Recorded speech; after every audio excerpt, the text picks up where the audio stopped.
Now for Isaiah chapter 9.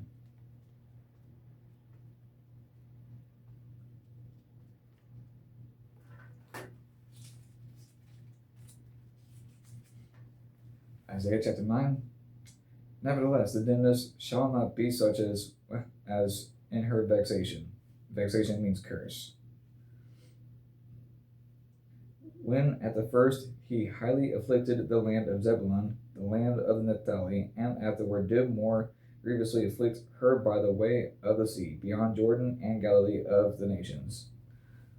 The people that walked in darkness have seen a great light. They that dwell in the land of the shadow of death, upon them hath the light shined. This is actually a prophecy. Thou hast multiplied the nation and not increased the joy. They joyed before thee according to the joy in harvest, and men rejoice when they divide the spoil. For thou hast broken the yoke of his burden, and the staff of his shoulder, the rod of his oppressor, as in the day of Midian. For every battle of the warrior is with confused noise, and garments rolled in blood. But this shall be with burning and fuel of fire.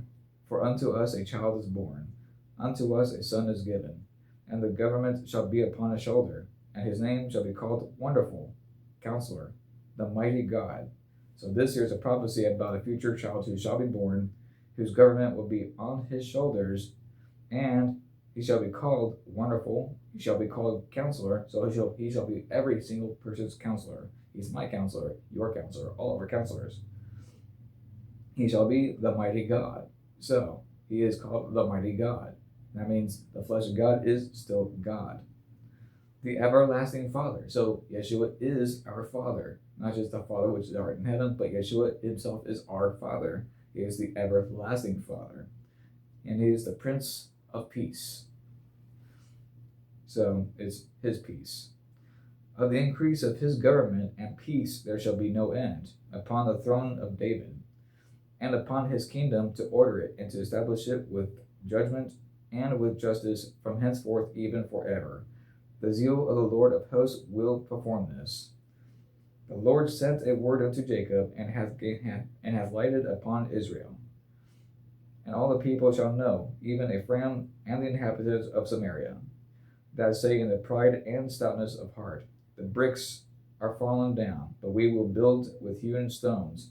The sycamore trees are cut down, but we will change them into cedars. That is a curse. That's because people in here are rebelling against God. So if you're rebelling against God and trying to do stuff against God, God will make it fall eventually. So the bricks are fallen down, but we will build with hewn stones. The sycamore trees are cut down, but we will change them into cedars. Further more instructions on this part here, you can actually look up Rabbi Jonathan Kahn. I prefer not to call him Rabbi at all because it says that Yeshua himself said to not be called Rabbi. So only Yeshua is our Rabbi. So I would say look up Prophet Jonathan Kahn, and he also talks more about this himself. Therefore the Lord shall set up in the adversaries of Rezin against him, and join his enemies together. The Syrians before, and the Philistines behind. The Philistines is also synonymous and exactly the same thing as the Palestinians. So, in other words, the Palestinians behind, or the Philistines behind, same exact area, same exact people. Different times, same exact place, same exact people. And they shall devour Israel with open mouth. For all this his anger is not turned away, but his hand is stretched out still. For the people turneth not into him that smiteth them, neither do they seek the Lord of hosts. Therefore the Lord will cut off from Israel head and tail, branch and rush in one day. The ancient and honorable, he is the head, and the prophet that teacheth lies, he is the tail. For the leaders of this people cause them to err, and they that are led of them are destroyed. Therefore the Lord shall have no joy in their young men, neither shall have mercy on their fatherless and widows, for everyone is an hypocrite and an evildoer, and every mouth speaketh folly. For all this his anger is not turned away, but his hand is stretched out still. For wickedness burneth as is fire, and shall devour the briars and thorns, and shall kindle in the thickets and of the forest, and they shall mount up like the lifting up of smoke. Through the wrath of the Lord of hosts is the land darkened, and the people shall be as the fuel of the fire. No man shall spare his brother, and he shall snatch on the right. He shall snatch on the right hand and be hungry, and he shall eat on the left hand, and they shall not be satisfied. They shall eat every man the flesh of his own arm. Manasseh, Ephraim, Manasseh, and they together shall be against Judah. For all this his anger is not turned away, but his hand is stretched out still. Now to Psalm 9.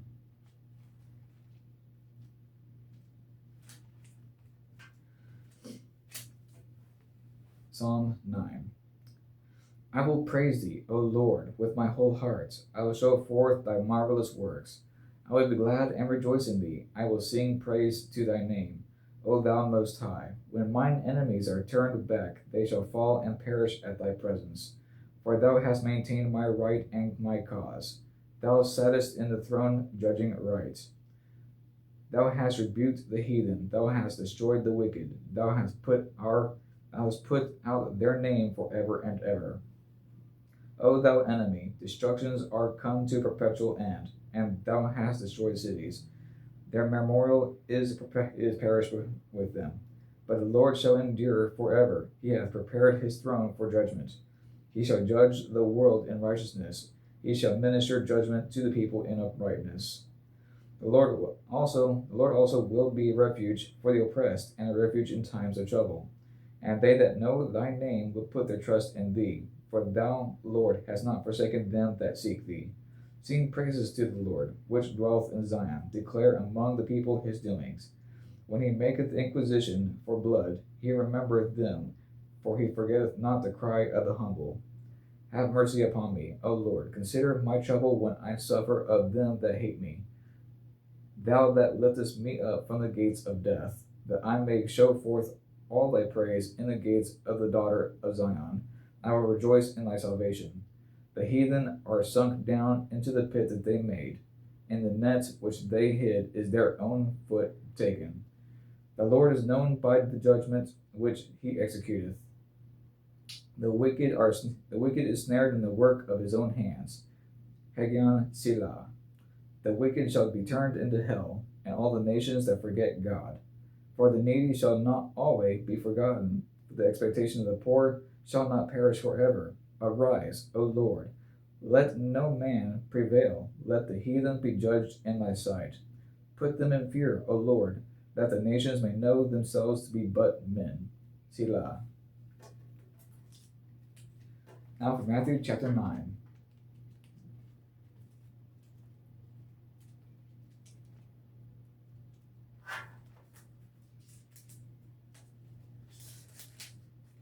Matthew chapter 9. And he entered into a ship and passed over and came into his own city. And behold, they brought him a man of sick of palsy, lying on the bed. And Yeshua, seeing their faith, said unto the sick of palsy, Son, be of good cheer, thy sins be forgiven thee. And behold, certain of the scribes said within themselves, This man blasphemeth. And Yeshua, knowing their thoughts, said, Wherefore think ye evil in your hearts? For whether is easier to say, Thy sins be forgiven thee, or to say, Arise and walk? But that ye may know that the Son of Man hath power on earth to forgive sins.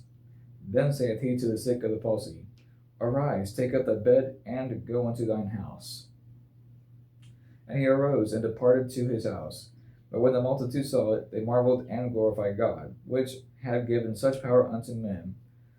And as Yeshua passed from thence, he saw a man named Matthew sitting at the receipt of custom. In other words, he is basically a tax collector. And he saith unto them, Follow me. Wait a minute. Okay, I got to back up on this part here. I have to read into this thing, which it does not say, but I have to read into it anyways. It has to say follow Catholicism or follow Protestantism. It's got to say follow non-denominationalism. It has to say follow interdenominationalism. It has to say that. And if you don't follow it, you're not saved, right? So you got to follow that. So I have to read that into this. Or is it the truth that matters, not the lies? So let me try to read this. Sitting at the receipt of custom, he saith unto him, Follow me. Okay, well, it didn't say anything about Roman Catholicism, so it didn't say follow Roman Catholic stuff. So, can't do that. So, follow Yeshua. Okay, let me see this again. He saith unto him, Follow me. Okay, well, it did not say follow Protestantism. So, don't follow that. Follow Yeshua. That's what it's saying. I'm sorry, I'm very, very horrible at reading things into things that's not there. So, you got to forgive me for that. So, let me try this again. And saith unto him, Follow me. Okay, so we don't follow non-denominationalism. It doesn't say that. I'm sorry, I'm supposed to read stuff into this stuff, but I'm very horrible at doing that. I can't do that. So, it says follow Yeshua. Okay, let me try this one more time. Let's see what it says. And he saith unto him, Follow me. Okay, so we don't follow interdenominationalism. So we don't follow any of that stuff. We follow Yeshua. So Yeshua did not say at any time at this point saying follow Catholicism, Protestantism, non-denominationalism, or interdenominationalism. He didn't say to do that. So he said follow him. So, guess what? Follow Yeshua.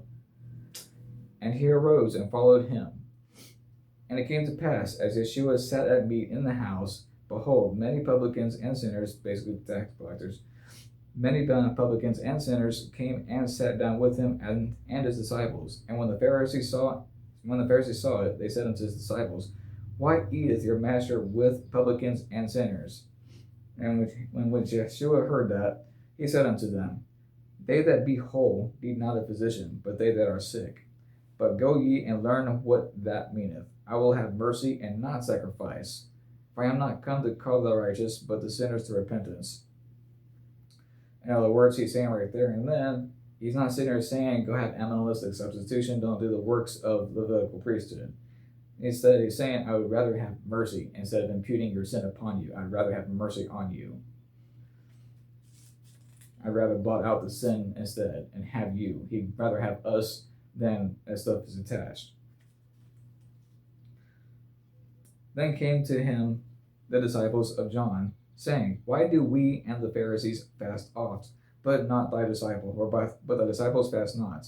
And he should have said unto them, Can the children of the bride chamber mourn, as long as a bridegroom is with them? But the days will come, when the bridegroom shall be taken from them, and they shall fast. No man putteth a piece of new cloth unto an old garment, for that which is put in to fill it up to take him from the garment, and the rent is made worse. Neither do men put new wine into old bottles, else the bottles break, and the wine runneth out, and the bottle perish. But they put new wine into new bottles, and both are preserved. And while he spake these things unto them, behold, there came a certain ruler and worshipped him, saying, My daughter is even now dead, but come and lay thine hand upon her, and she shall live.